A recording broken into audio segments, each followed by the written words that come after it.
두 사람이 행하며 말하더니 호련히 불수레와 불말들이 두 사람을 격하고 엘리야가 회리바람을 타고 승천하더라. 아멘.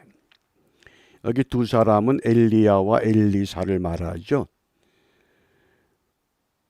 하나님께서 사람을 하늘로 이끌어가는 방법이 있습니다. 어떻게 이끌어가느냐? 오늘 본문 1절 말씀에 하나님께서 이렇게 작정하셨습니다. 여호와께서 회리바람으로 엘리야를 하늘에 올리고자 하실 때 어떤 방법으로? 회오리바람으로. 그 회오리바람을 타고 엘리야가 하늘로 올라갔습니다. 누가 있습니까? 창세기 5장 24절의 에녹입니다. 자, 엘리야는 회리바람으로 하늘로 올리셨습니다. 그러면 에녹은 어떻게 올리셨느냐? 창세기 5장 24절입니다. 함께 읽습니다. 에녹이 하나님과 동행하더니 하나님이 그를 데려가심으로 세상에 있지 아니하였더라. 에녹은 어떤 방법으로 올리셨습니까? 데려가셨습니다. 엘리야는 회리바람으로 올라가게 하셨고 에녹은 데려가셨습니다. 그 용어가 다 다릅니다. 그런데 그 창세기 족장 시대에 족장들의 평균 수명이 900세입니다. 그러니까 900세를 살 때에 에녹은 365년을 살고 하나님이 데려가셨습니다. 어떻게 보면 평균 수명보다도 훨씬 적게 살았습니다. 그러니까 일찍 죽는다, 늦게 죽는다, 그것이 중요한 게 아닙니다. 하나님이 데려가시느냐, 하나님이 올려가시느냐, 이게 매우 중요한 겁니다. 그런데 우리가 이 에녹과 엘리야와 예수님의 하늘로 올라가심을 통해서 성경이 우리에게 무엇을 말씀하는가를 분명히 깨달아야 됩니다. 왜 올려가셨습니까? 우리가 이제까지 에녹과 엘리야 얼마나 믿음이 좋아서 올라갔나? 우리 예수님은 하나님의 아들이시니까 올라가는 건 당연한데 왜 데려가셨을까요? 왜 올려가셨을까요? 무엇 때문에? 그 다음에 매우 중요한 교훈이 있습니다. 에녹을 365세 때에 데려가신 이유가 있습니다. 왜 그랬느냐?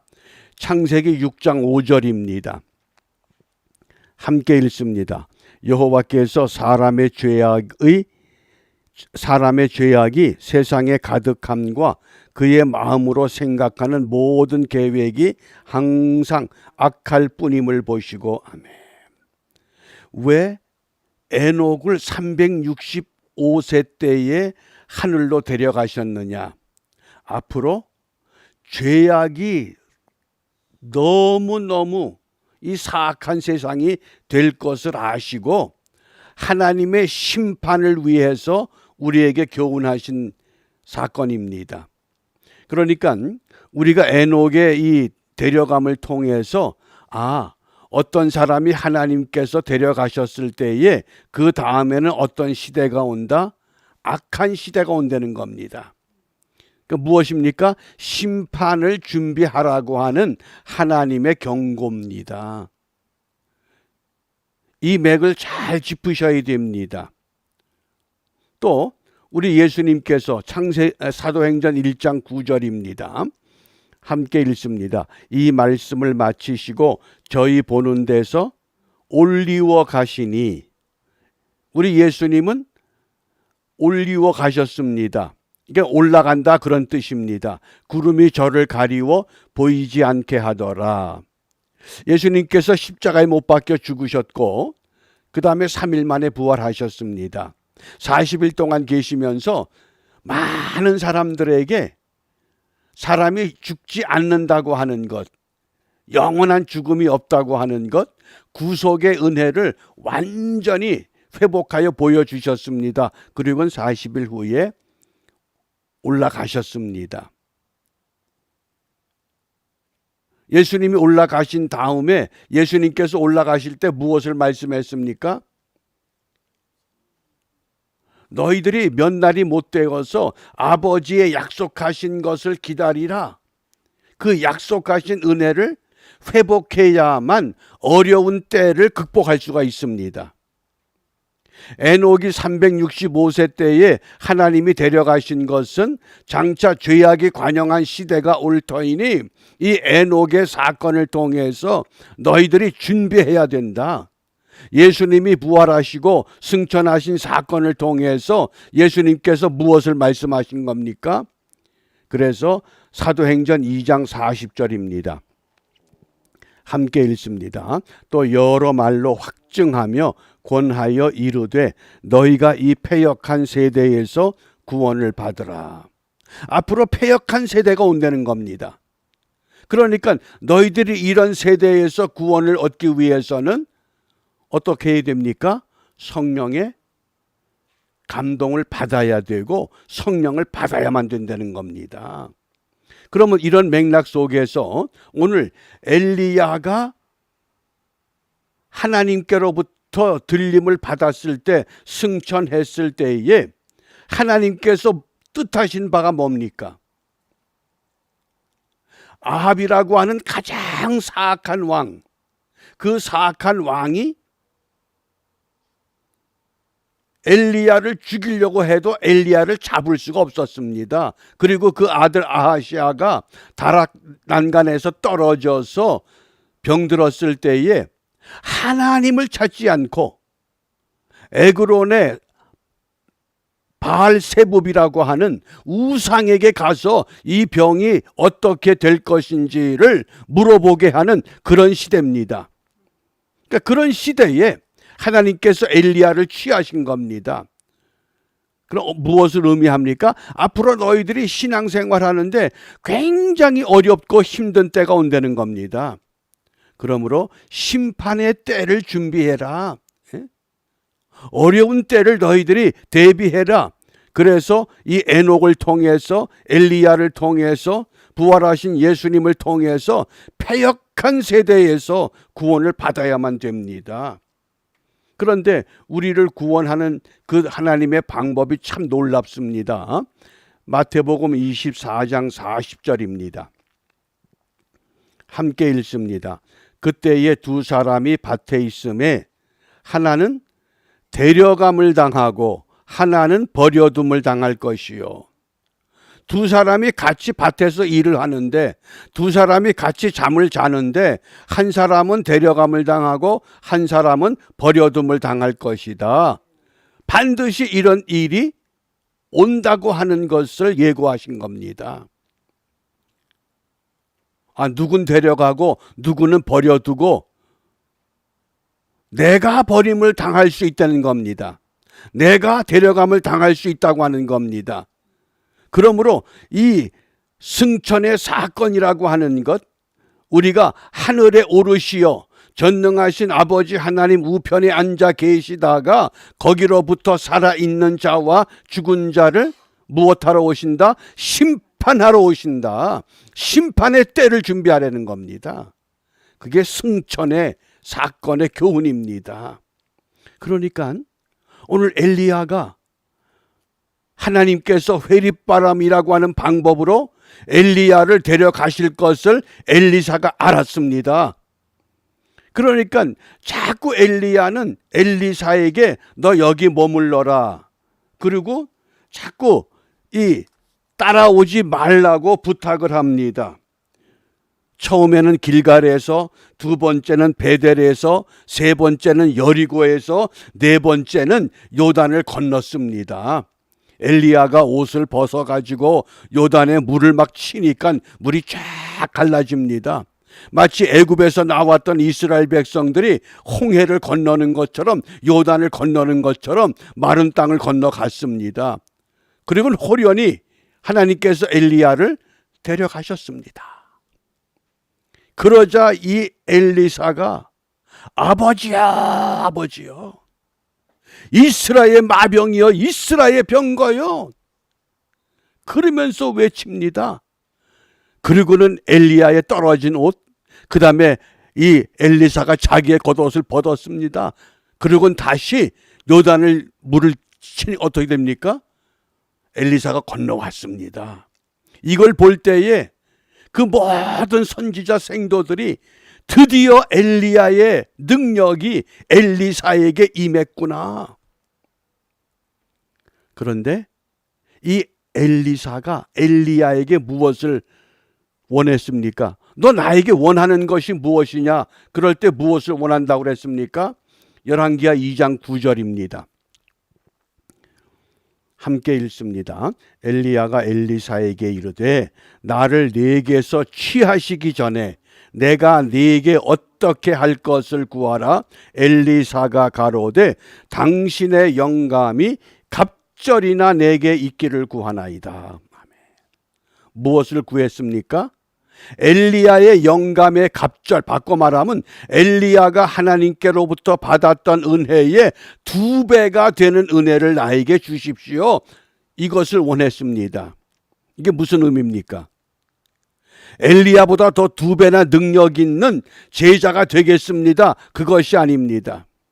앞으로 엘리야의 시대 때 아합 왕의 시대보다 더 사악한 시대가 닥쳐올 텐데 그 시대를 믿음으로 극복하기 위해서는 엘리야의 영감의 갑절이 필요한 시대입니다. 이게 그 뜻입니다. 근데 우리가 너무나 많은 분들이 이 갑절의 영감이라고 하는 것이 넘치는 은혜라고 착각을 합니다. 아닙니다. 왜 이 은혜가 필요하냐? 더 사악한 시대가 오기 때문에. 신앙생활 하기가 너무나 힘들고 어려운 시대가 반드시 올 것을 엘리사가 알았습니다. 그게 엘리사의 위대함인 겁니다. 뭐 우리 스승의 그 영감의 갑절의 은혜를 내가 받아서 나도 우리 스승보다 더 월등한 일을 해서 영적으로 능력 있는 지도자가 되겠다. 그런 거 아닙니다. 얼마나 힘들고 어려운 시대가 올 텐데 우리 선생님이 소유했던 하나님의 그 영감과 은혜가 곱배기로 나에게 주어지지 않으면 나는 이 사명 감당할 수 없다.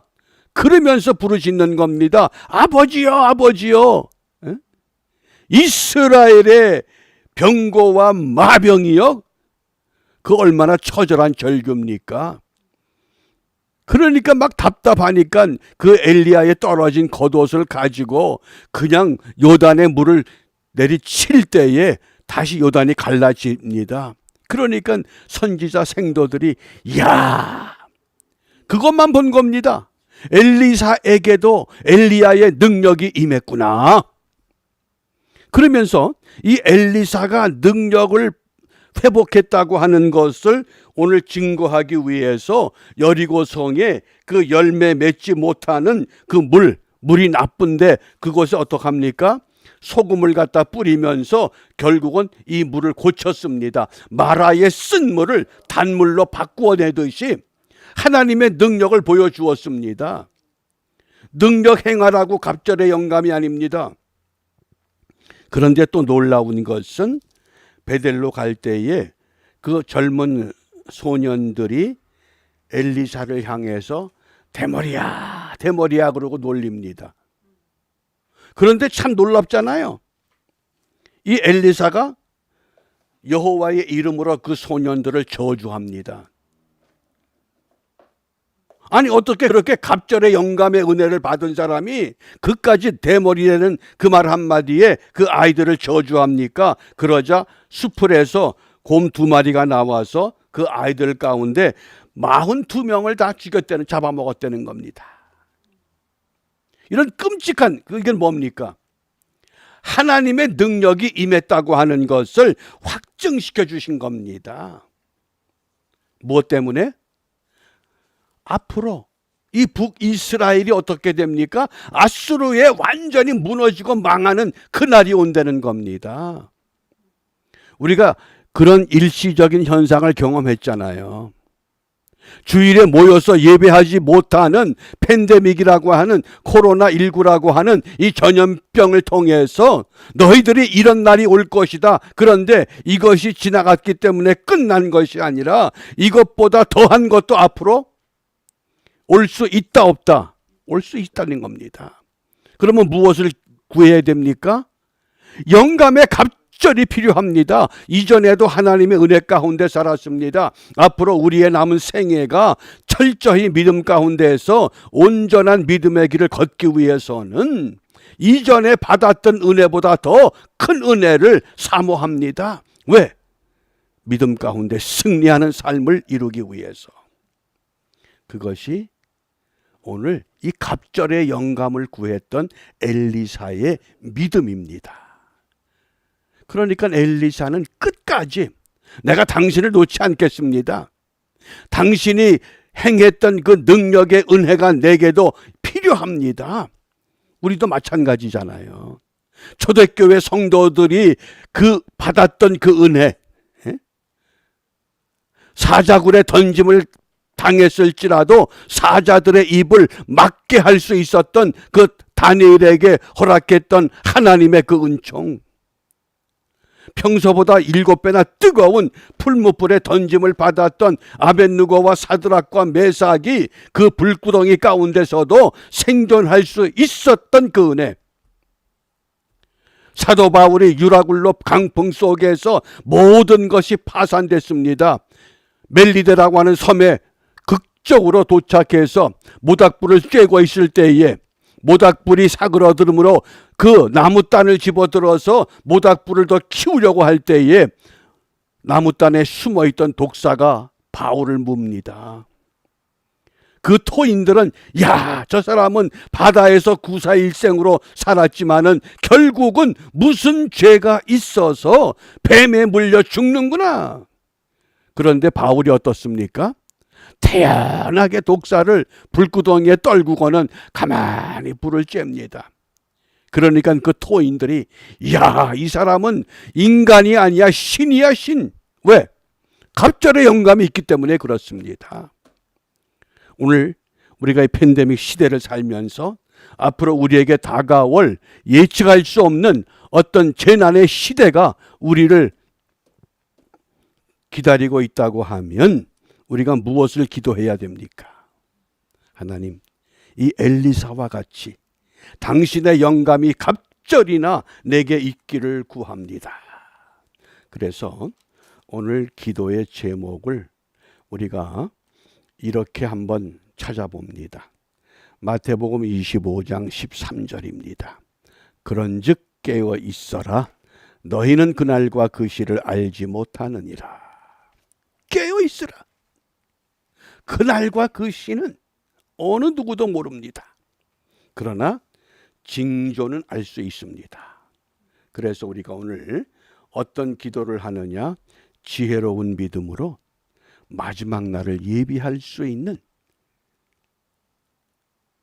하나님의 백성으로 우리가 온전히 세워질 수 있기를 바랍니다.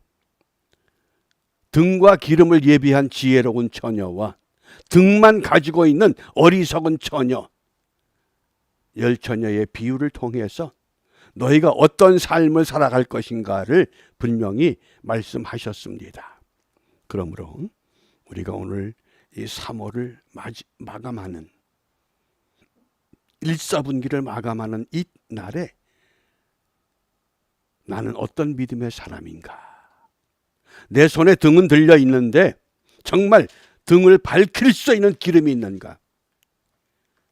그 없는 기름을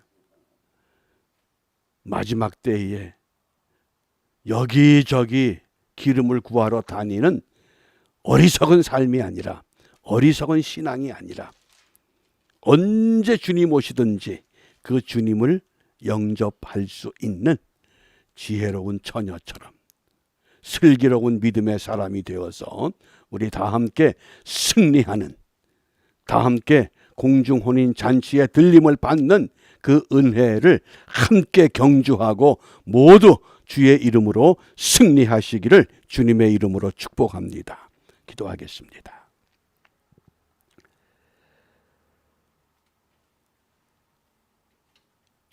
그 옛날 에녹과 엘리야를 데려가신 것처럼 이 땅의 구속의 사역을 완성하신 우리 예수님을 하늘로 올리셨던 것처럼 마지막 심판의 때에 이 땅의 모든 주의 백성들 하나님 품으로 이끌어 주실 것을 오늘 말씀을 통해서 분명히 깨닫게 하시니 감사합니다.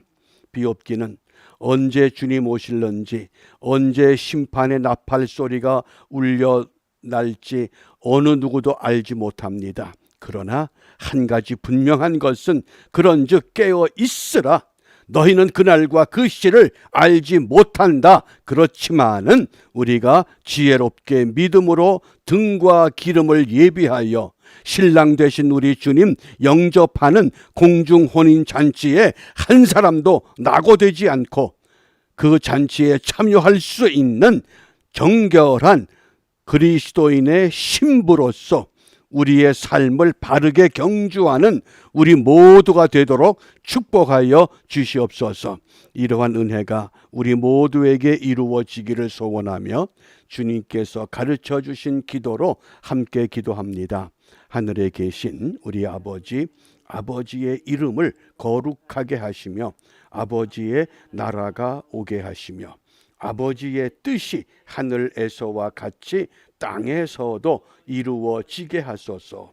오늘 우리에게 일용할 양식을 주시고 우리가 우리에게 잘못한 사람을 용서하여 준 것 같이 우리 죄를 용서하여 주시고 우리를 시험에 빠지지 않게 하시고 악에서 구하소서. 나라와 권능과 영광이 영원히 아버지의 것입니다. 아멘.